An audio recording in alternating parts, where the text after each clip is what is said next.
Hello, my name is Eric Cow, and today I will be going through a brief overview of Aristotle's life. You've got a friend in me.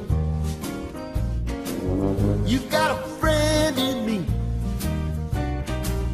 When the road looks rough ahead. Aristotle was born in Stagira in northern Greece at around 384 BC.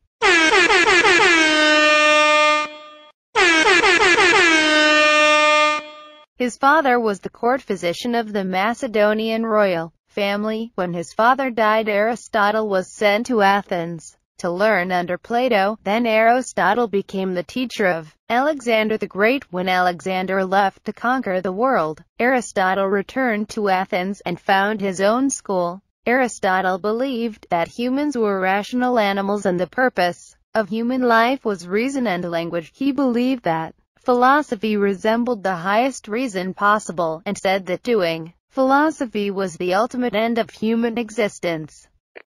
Tactical nuke incoming!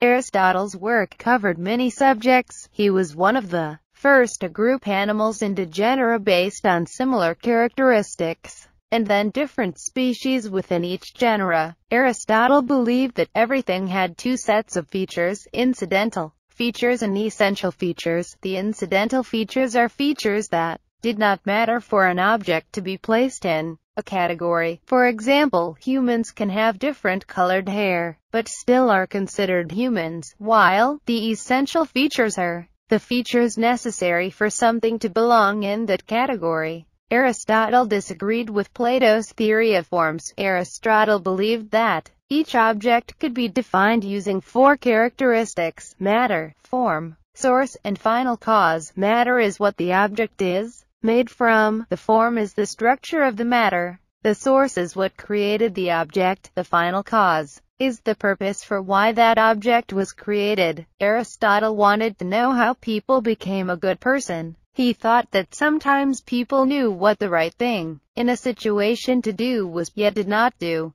This belief opposed both Socrates and Plato. Unlike Plato and Socrates, Aristotle believed that in order to be a good person, one had to do the right action and not just know which action is right. Aristotle believed that the ideal government were the city-states and supported private property. He believed that the middle class was needed to be the foundation between the rich and poor, believing the need for balance of power between both the rich and poor. Aristotle believed that the ideal government provided its citizens with the time and ability to reason and philosophize. In fact, Aristotle was very similar to Drake and Kanye West. Did you know that when Aristotle was 20 years old and when Kanye was 20 years old, they were both 20 years old? Now, to end this lesson, I want to show you an interesting video on Aristotle's thoughts about happiness.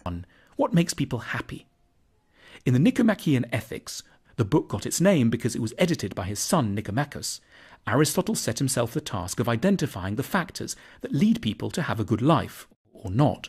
He suggested that good and successful people all possess distinct virtues, and proposed that we should get better at identifying what these are, so that we can nurture them in ourselves and honour them in others. Aristotle zeroed in on 11 virtues: courage, temperance, liberality, magnificence, magnanimity, pride, patience, truthfulness, wittiness, friendliness, modesty. Aristotle also observed that every virtue seems to be bang in the middle of two vices. It occupies what he termed the golden mean between two extremes of character.